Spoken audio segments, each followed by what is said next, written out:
너무나 중요하고도 꼭 필요한 내용이 있어서 다 해야 되겠다는 생각이 들고 욕심도 많이 생기고 해서 오늘은 부에 대한 성경적 관점에서 하고 마지막 시간은 한 2주 후에 재정적 투자와 영적인 투자를 마지막 시간으로 하도록 하겠습니다. 오늘 공부는 오늘 말씀은 좀 길 거예요. 원고를 제가 오늘 하루 종일 줄였는데도 도저히 줄일 수가 없어요. 대상 왜냐하면 다 뺄 만한 내용이 없어요. 많이 뺐는데도 불구하고. 그래서 좀 길 것입니다. 여러분 마음을 준비해 주시기 바라고. 또 하나는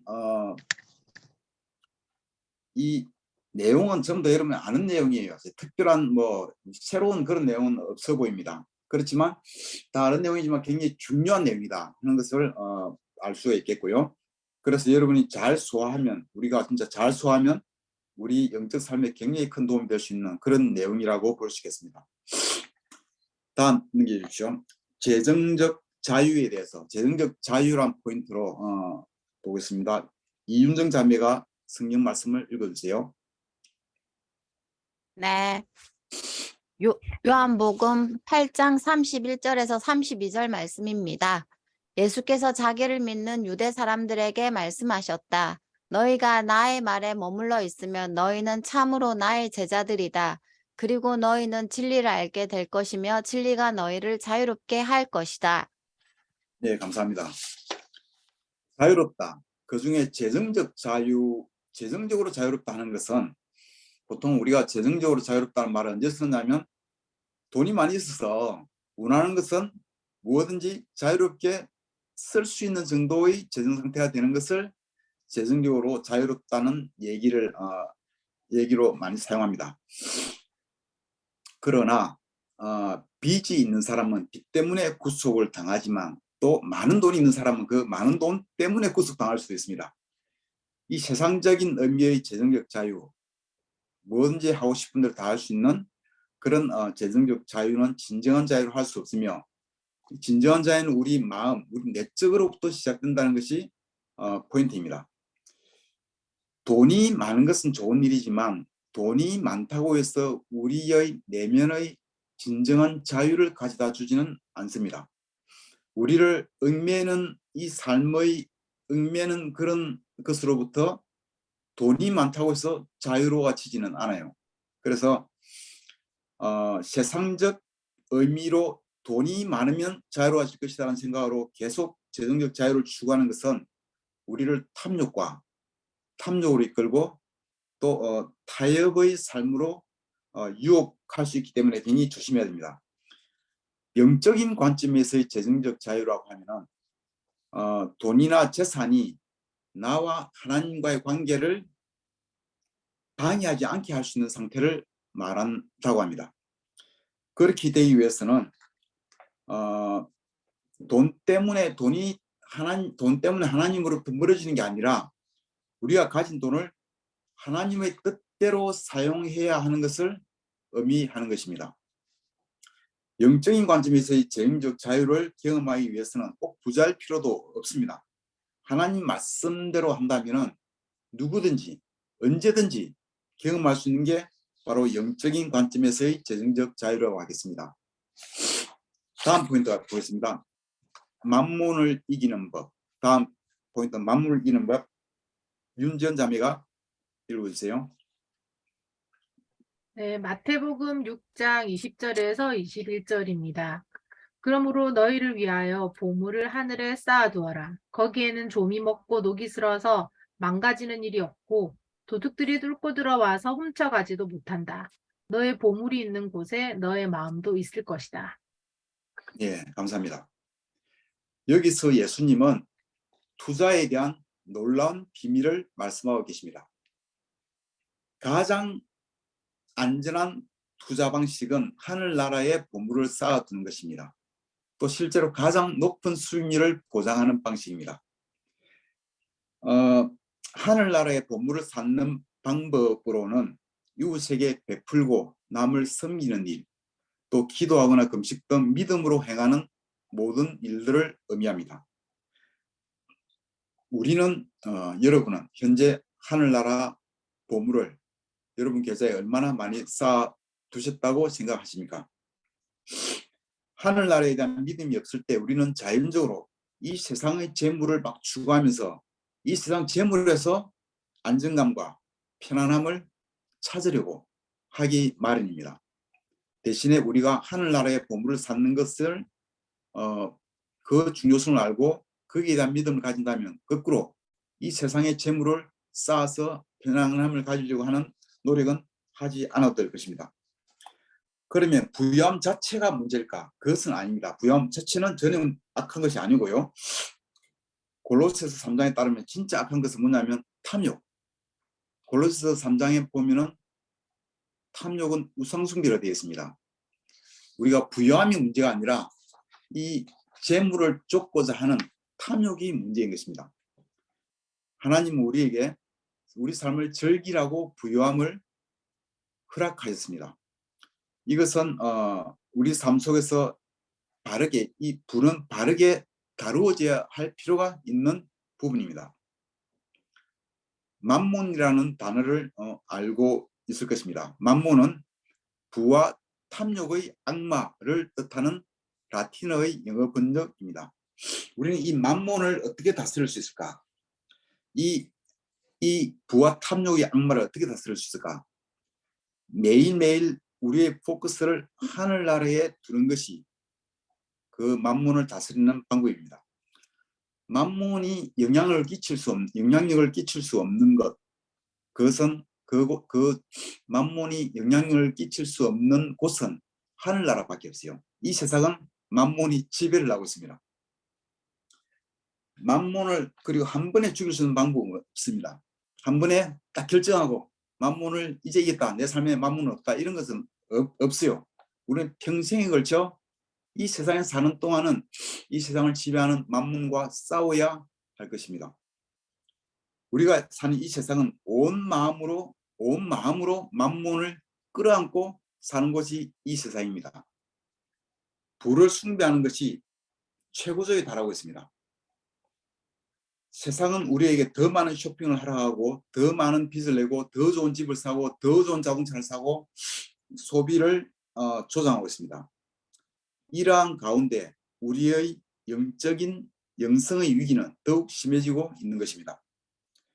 온 세상이 이러한 물질주의와 탐욕에 빠지기 때문에 우리는 우리 안에 있는 그러한 죄들에 대해서 깨우치기가 어려워요.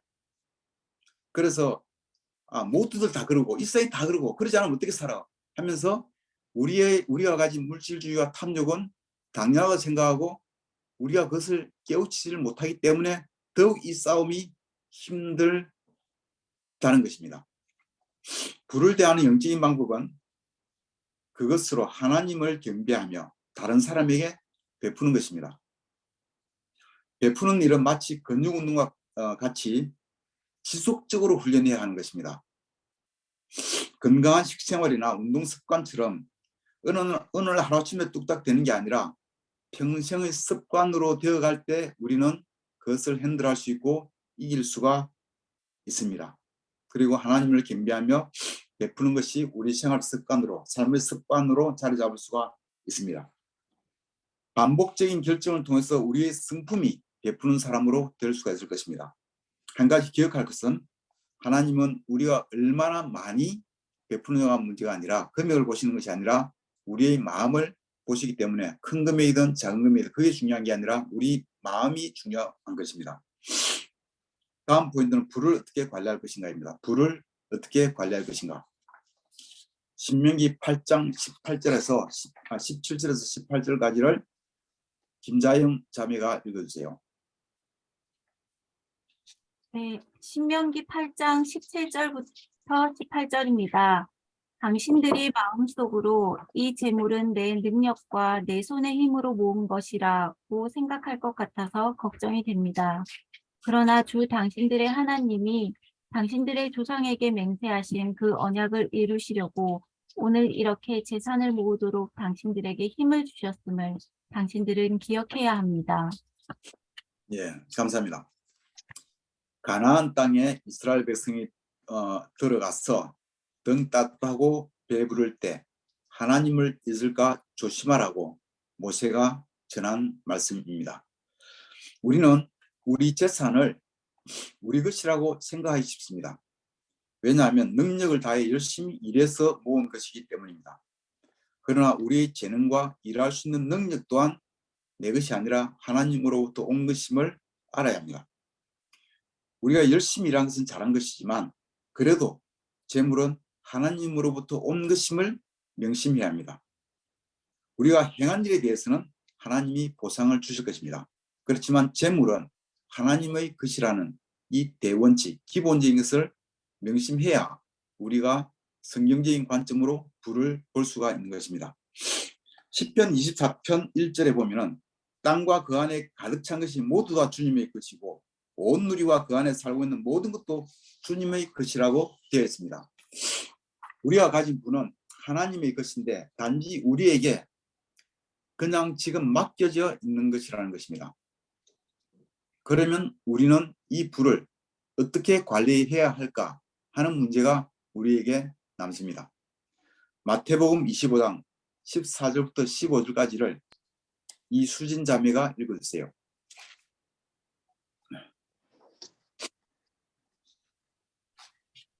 또 하늘나라는 이런 사정과 같다. 어떤 사람이 여행을 떠나면서 자기 종들을 불러서 자기의 재산을 그들에게 맡겼다. 그는 각 사람의 능력을 따라 한 사람에게는 5달란트를 주고 또 한 사람에게는 2달란트를 주고 또 다른 한 사람에게는 1달란트를 주고 떠났다. 예, 감사합니다. 하늘나라는 하늘나라의 비유인데 여기에서 달란트는 우리 재능을 이야기하기도 하지만 또 돈에 대해서 이야기하는 것이기도 합니다. 하나님이 우리가 우리의 재능을 개발하고 우리가 우리의 돈을 늘리는 것, 정식시키는 것을 하나님은 기대하신다고 볼 수가 있습니다. 우리는 우리에게 주어진 달란트, 그것이 재능이든 돈이든 정식시켜야 할 책임이 우리 삶에 있는 것입니다. 우리는 우리에게 주어진 부의 돈이든 뭐든 이 돈에 대해서 생각한다면 우리에게 주어진 부, 재물의 관리인입니다. 관리인은 그것을 맡긴 주인의 뜻에 따라 그것을 사용하는 것이 가장 중요합니다. 우리 주인이 가장 중요하게 원하는 것 중에 하나는 그 맡긴 자원을, 그 돈을 정식시키는 것, 늘리는 것입니다. 둘째로 그는 우리가 열심히 일하기를 원하십니다. 비유는 우리의 동기는 하나님에 대한 우리의 관점에 좌우된다고 했습니다. 우리는 하나님이 우리의 수고를 받을 자격이 없는 무서운 분이라고 생각하십니까? 하나님은 우리의 수고를 받을 자격이 없는 우리가 해주고 싶지 않은 그런 좀 까다롭고 별로 좋아하고 싶지 않은 그런 사람으로 생각을 하시는지, 아니면 그 주인을 섬기는 것이 영광스러운 일이라서 우리가 열정적으로 일을 하고 싶은 마음이 드는 그런 분인지, 그 하나님에 대한 우리의 관점이 굉장히 우리가 어떻게 일하느냐를 좌우하는 굉장히 중요한 포인트입니다. 우리는 더 이상 나 자신이라고 하는 회사를 위해 일하는 것이 아니라 하나님이라고 하는 회사를 위해 일한다는 것을 깨달을 때 우리의 생각이 달라질 수가 있습니다. 남에게 후하게 베푸는 것이 힘들게 고통스럽게 자기 부인을 해야 하는 일이 아니고 기쁘게 그렇게 할 수 있는 일이 될 수가 있는 것입니다. 나 자신 회사를 위해 일하는 게 아니라 하나님 회사를 위해 일하는 내가 직원이라고 생각한다면, 하나님 회사의 직원으로서 우리는 회사의 사택을 제공받고 있고 자동차를 제공받고 있고 그리고 설 수 있는 생활비를 받고 있는 것입니다.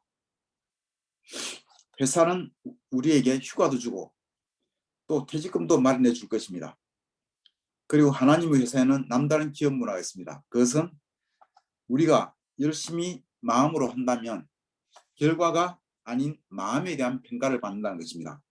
우리가 한 일의 결과가 그렇게 좋지 않다 할지라도 괜찮습니다. 결과는 어쨌든 그것도 하나님이 주시는 것이기 때문입니다.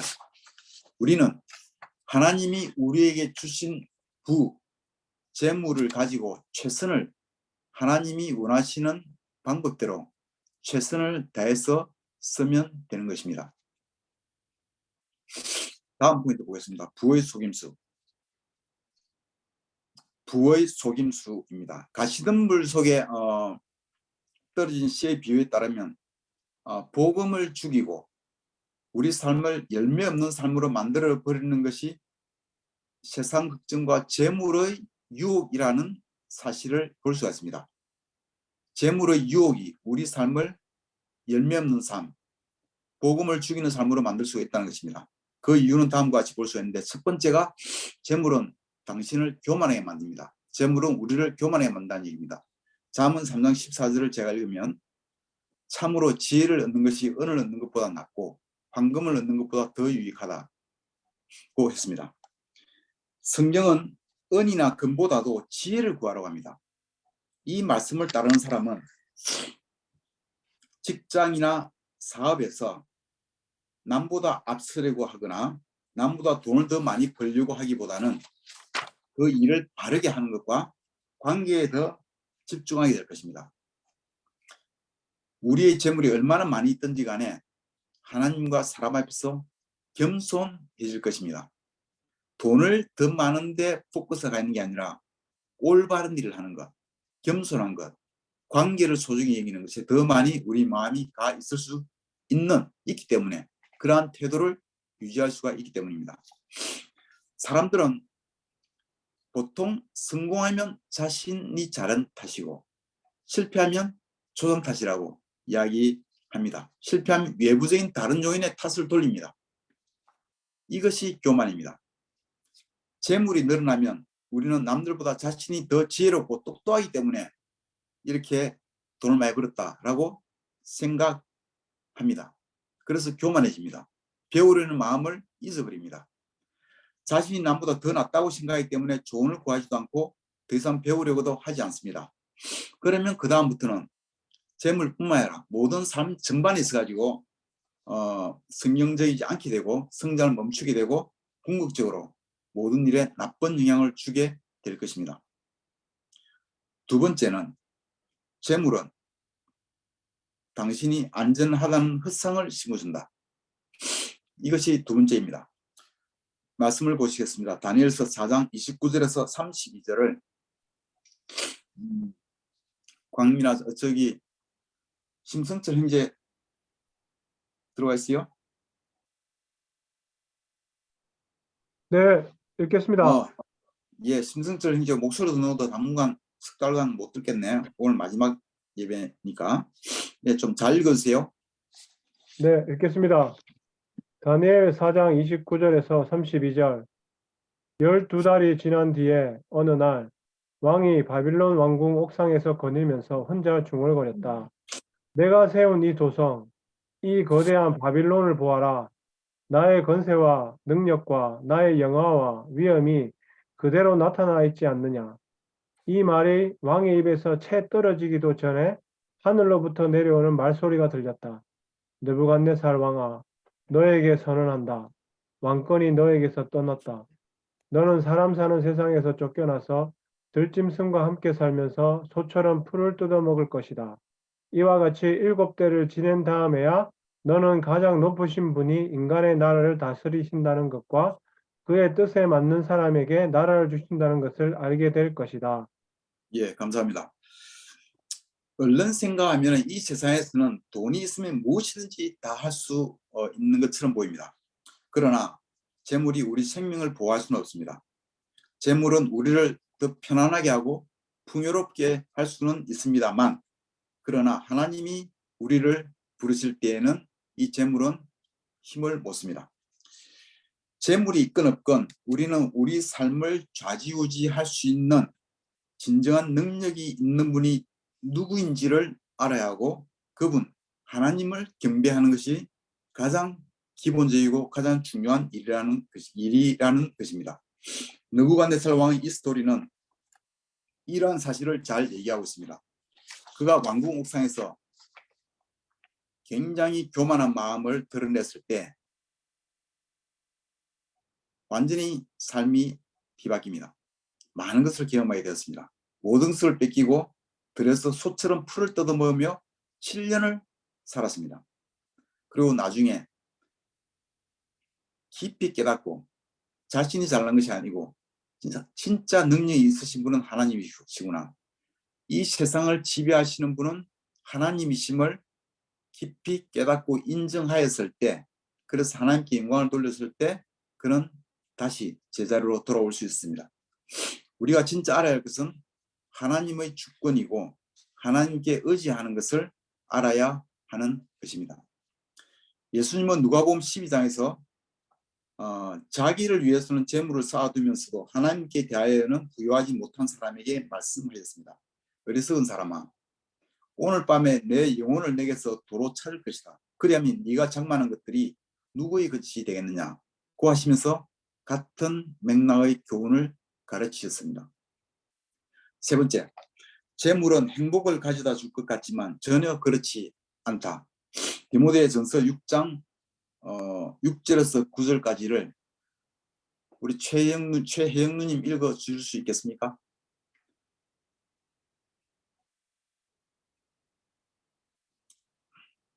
안 되시면 우리 따님 박무양 자매가 읽어주세요. 네, 읽겠습니다. 디모데전서 6장 6절에서 9절입니다. 자족할 줄 아는 사람에게는 경건은 큰 이득을 줍니다. 우리는 아무것도 세상에 가지고 오지 않았으므로 아무것도 가지고 떠나갈 수 없습니다. 우리는 먹을 것과 입을 것이 있으면 그것으로 만족해야 할 것입니다. 그러나 부자가 되기를 원하는 사람은 미혹과 올무와 여러 가지 어리석고도 해로운 욕심에 떨어집니다. 이런 것들은 사람을 파멸과 멸망에 빠뜨립니다. 예, 감사합니다. 재물을 쌓아가는 것은 인간 본연의 본능입니다. 사실 어린아이들도 아주 어릴 때부터 자기 물건과 자기 장난감을 모아두는 습관이 있습니다. 우리는 생존하기 위해서 자원을 모아두어야 하는 본능이 있습니다. 그러나 그것이 필요 이상으로 이 재물이 삶의 해답을 다 줄 것처럼 추구할 때 그때 굉장히 어려움에 빠질 수 있다는 것입니다. 재물의 헛된 유혹에 빠지기 쉽다는 것입니다. 우리는 잘못된 곳에서 행복을 찾기 때문에 오히려 우울감에 빠지고 실망과 좌절을 경험하게 됩니다. 우리는 행복하기 위해 돈이 많이 있어야 할 필요는 없습니다. 재정적으로 어떤 수준이 되어야 어떤 수준 이상이 되어야 만족할 수 있는 것이 아닙니다. 하나님은 무료로 우리에게 경건함과 만족감을 주실 수 있는 분이시고 이 비결을 깨달을 때 정말 하나님 안에서 찾는 경건함과 만족감, 기쁨을 맛볼 수 있을 것입니다. 우리는 단지 재물이 있어야 행복할 수 있다는 이 생각을, 이 전제를 바꿔야 할 것입니다. 네 번째, 재물은 우리에게 하나님이 필요 없다고 믿게 만든다. 계시록 3장 16절에서 18절까지를 우리 김현경 자매 읽어주세요.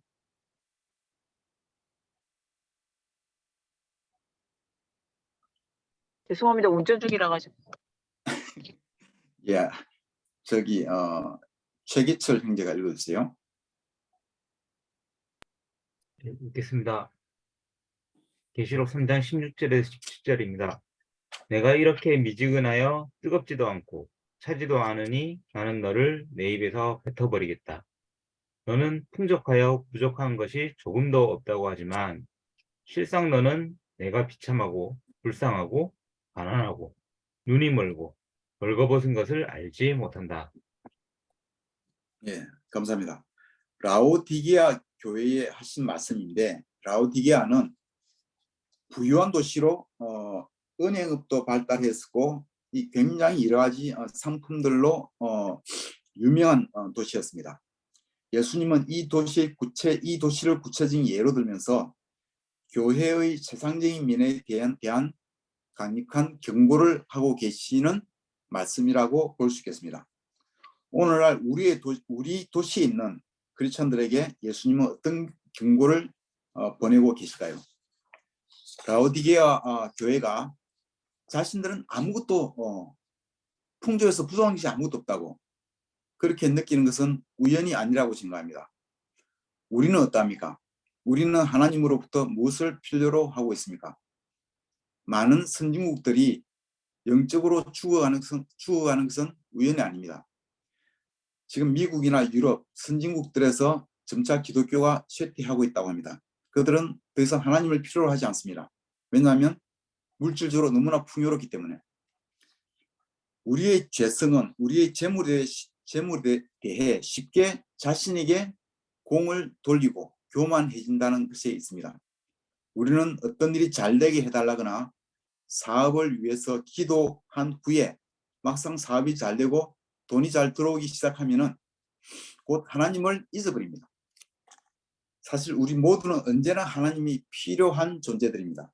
우리의 기쁨과 충만함과 또 번영과 미래를 위해서 하나님이 늘 필요한데 우리 스스로는 풍족하니까 필요한 것 없이 충분하다는 생각을 가지고 있지만 그것은 환상입니다. 우리의 구원을 빼앗아 갈 수도 있는 끔찍한 거짓말임을 분명히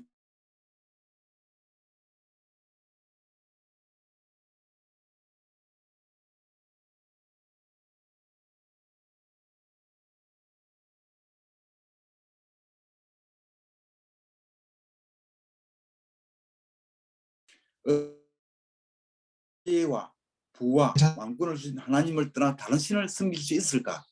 어찌 생각하면 도저히 이해가 안 되는 부분입니다. 물론 그는 이방 신을 섬기는 많은 여인들과 결혼했습니다. 그 때문일 수도 있을 것 같습니다. 그러나 진짜 이유는 그의 풍요로움으로부터 오는 감추어진 교만과 감사할 줄 모르는 마음이었다고 생각합니다. 그는 부를 갖고 많은 놀라운 일들을 하기도 했지만 결국 그의 부가 그를 하나님으로부터 멀어지게 하였습니다. 솔로몬은 이집트의 말을 사들이며 많은 부인을 두고 많은 돈을 모아두는 것 등 신민기에서 하나님이 금하시는 것들을 행하였습니다. 감사하는 마음과 하나님께 포커스하는 마음 대신 솔로몬은 부를 즐기고 부를 선택했습니다. 어떻게 그럴 수 있냐고 솔로몬을 비난하기보다는 그의 말년을 부와 교만함이 불러올 수 있는 위험에 대한 경고로 우리는 받아들여야 할 것입니다. 솔로몬에게 주신 것처럼 하나님은 우리에게도 재물을 주셨습니다. 우리는 그것 때문에 영적으로 오히려 하나님과 드라이한 관계를 만들어갈 것인지 아니면 거기에서 행복을 찾고 감사할 것인지를 선택해야 할 것입니다. 재물 때문에 하나님으로부터 멀어지게 되는 것이 아니라 감사하면서 재물의 유혹을 잘 극복해 나가는 우리 모두가 되기를 바랍니다.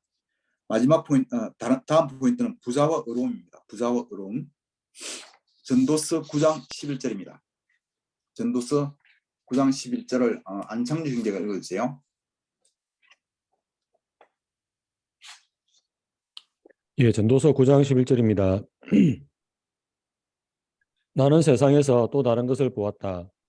빠르다고 해서 달리기에서 이기는 것은 아니며 용사라고 해서 전쟁에서 이기는 것도 아니더라. 지혜가 있다고 해서 먹을 것이 생기는 것도 아니며 총명하다고 해서 재물을 모으는 것도 아니며 배웠다고 해서 늘 잘 되는 것도 아니더라. 불행한 때와 재난은 누구에게나 닥친다. 예, 감사합니다. 이 말씀의 뜻이 뭔 것 같아요? 이 말씀의 뜻은 뭐가 왜 그런지, 이것은 왜 그렇고 저것은 왜 그런지 묻고 따지지 말라는 의미입니다. 그 어떤 일이 일어나는 현상과 그 원인을 우리는 다 알 수도 없고 또 왜 그런지 우리가 몰라도 크게 상관없다는 얘기입니다. 여러분이 우리가 남보다 더 부유하다면 우리보다 덜 가진 사람보다 더 어렵기 때문일까요? 어쩌면 그럴 수도 있고 아닐 수도 있습니다. 어떤 어려운 행위는 재물을 불러오기도 하지만 어떤 어려운 행위는 재물을 잃어버리게 할 수도 있습니다. 어떤 부정한 행위는 재물을 모으기도 하지만 어떤 부정한 또 행위는 재물을 잃어버리게 할 수도 있습니다. 우리는 명쾌히 알 수가 없다는 것이 답입니다. 그래서 우리의 부가 우리가 어렵기 때문에 얻은 것이라고 생각할 수 없을 때, 그렇게 생각하지 않을 때 우리는 자기 어려움에 빠지지 않을 수 있습니다. 또한 누군가 부자를 볼 때라도 그 부가 그가 어렵기 때문에 그가 부자다라고 판단하지 않을 수 있습니다. 하나님은 재물을, 우리 주신 재물을 그의 목적을 이루기 위해서 사용하십니다. 그것이 중요한 포인트입니다. 우리가 얼마나 부유할지 결정하시는 분도 하나님이십니다. 사무엘상 2장 7절을 보면은, 사무엘상 2장 7절을 제가 읽겠습니다. 주님은 사람을 가난하기도 하시고 부유하기도 하시고 낮추기도 하시고 높이기도 하신다. 우리는 하나님이 가난과 부를 통해서 사람들의 삶에 직접적으로 개입하신다는 것을 알 수 있습니다. 하나님이 우리의 영적 상태에 도전을 주기 위해 어떨 땐 재정적으로 힘들게도 하시고 어떨 땐 좋게도 하시는 것을 느낀 적이 있을 것입니다. 전에 한상우 형제 부부가 얘기 나눈 것처럼 재정적으로 굉장한 어려움에 빠졌을 때 그들은 아침마다 부부가 손을 잡고 무릎 꿇고 기도를 했다고 했습니다. 어떤 데는 1시간 이상씩 기도하고 계속 기도를 해오고 있고 그때부터 여태까지 계속하고 있다고 합니다. 어떨 때 하나님은 재정적 기회나 어려움을 통해 우리의 중요한 삶의 결정을 인도하신다는 것을 우리는 깨달을 필요가 있습니다. 재물은 어려움의 척도라기보다 여러분의 우리의 삶 속 그의 목적을 이루어 가시고 있는 하나님의 도구라고 볼 수가 있습니다. 구약의 욥기는 우리 삶에서 어려움과 재물이 꼭 관계가 있는 것이 아니라는 것을 분명히 보여줍니다. 욥이 부자로 시작해서 부자로 끝나는 반면 예수님은 보통의 가정에서 살았으며 그의 사회 활동 기간 내내 매우 검소하게 지내셨습니다. 그는 하늘로 승천하시기 전까지 재물로 축복받지는 못했습니다. 어려운 사람이 잘 산다는 단순한 법칙은 존재하지 않는 것입니다. 그러나 어려운 자가 궁극적으로 보상을 받는다는 것은 성경적인 약속입니다. 물론 하나님의 보상이 꼭 재정적이라는 것은 아닙니다. 하나님이 우리에게 어떤 보상을 주시는지, 그것이 언제 어떻게 오는지는 우리가 알 수가 없습니다. 지금 당장 보상이 없다고 해서 우리가 하나님을 기쁘시게 하는 삶을 그만둘 수는 없습니다. 하나님은 우리의 노력을 알고 계시고 우리의 마음을 보고 계십니다. 다음 예레미야서 29장 11절을 읽으시겠습니다. 예레미야서 29장 11절을 이태호 형제가 읽어주세요. 예, 예레미야 29장 11절. 너희를 두고 계획하고 있는 일들은 오직 나만이 알고 있다. 내가 너희를 두고 계획하고 있는 일들을 재앙이 아니라 번영이다. 너희에게 미래에 대한 희망을 주려는 것이다. 나 주의 말이다. 예, 감사합니다. 우리는 이 성경구절을 많이 읽었고 이 약속을 매우 좋아하지만 그 안에 담겨진 의미는 좀 생각해 볼 필요가 있습니다. 이 구절의 너희는 이스라엘 민족을 가리키고 있는데 하나님이 그 이스라엘 민족을 위한 이 좋은 계획은 장기적인 계획이었습니다. 이스라엘 민족은 예레미야의 예언 후 2세대에 걸쳐 죽음과 노예 생활과 포로 생활을 견뎌야만 했습니다. 나중에 하나님은 페르시아 왕 고레스와 에스라, 느헤미야 같은 인도자들을 통해서 다시 이스라엘 나라를 재건하셨습니다. 하나님은 나중 세대를 그 전 세대보다 더 사랑해서 그랬을까요? 그거는 아닐 것입니다. 우리는 이 구절을 우리 개인에게 적용해 볼 수 있습니다. 하나님은 나를 위해 놀라운 계획을 가지고 계십니다. 문제는 우리에게 놀라운 계획이란 보통 부유함과 세상적인 성공을 보통은 할 것입니다. 하나님이 계획하시는 우리의 삶 속에 그런 것이 있을 수도 있고 없을 수도 있습니다. 우리가 오해하지 말아야 될 것은 하나님은 우리 삶 속에서 일하시고 좋은 것을 주고 싶어 하십니다. 그러나 하나님은 개인적인 부유함보다 우리의 영적 성장과 이 땅에서의 우리에 대한 하나님이 가지고 계신 목적을 더 중요하게 생각하신다는 사실입니다. 디모데전서 6장 5절을 보시겠습니다. 디모데전서 6장 5절을 제가 읽겠습니다. 그리고 마음이 썩고 진리를 잃어서 경건을 이덕의 수단으로 생각하는 사람 사이에 끊임없는 알력이 생깁니다. 예수님은 그의 제자들에게 물질적 부유함이나 세상적인 성공을 약속하지 않았습니다. 그러나 우리는 뭔가 삶에서 잘 풀리지 않으면 하나님이 나를 대적하시는 것 같고 나를 사랑하지 않는 것처럼 느끼기도 합니다. 이런 오해는 우리로 하여금 하나님을 원망하게도 만들고 우리의 영적 손상을 심각하게 초래할 수 있습니다. 우리는 남에게 주는 것에서도 잘못 생각할 수 있습니다. 우리가 주는 것만큼 하나님이 채워주신다 라고 말하기도 합니다. 또 우리가 헌신하는 만큼 하나님이 채워주시고 그 이상도 채워주신다 라고 이해하기도 합니다. 그러나 하나님은 우리를 보상해 주시지만 우리는 그것을 바로 채워지는 물질적 부유함으로 기대해서는 안 됩니다. 만약 그렇다면 우리는 하늘나라에서 무슨 보상을 얻을 수 있겠습니까? 이런 식의 생각은 어리석기도 하고 영적이지 않은 생각입니다. 만약 하나님이 우리의 신실함과 희생을 재정적으로 보상해 주신다고 믿는다면 만약 우리가 재정적으로 힘들 때 분명히 영적이지 않고 어렵지 않기 때문일 거라고 생각할 것입니다. 오해할 것입니다. 이런 식의 생각을 멈추고 언제나 하나님이 우리 삶에서 하시는 일에 대해 열린 마음으로 대해야 할 것입니다. 우리 그리스도인들에게 재물에 대한 올바른 성경적 이해는 재물에 대한 성경적 관점, 올바른 이해는 믿음이나 전도, 순결, 사랑 같은 주제만큼 우리 믿음 생활에 매우 중요한 영향을 줍니다. 사실 성경에서 예수님과 사도들은 부에 관해 많은 말씀을 전하고 있습니다.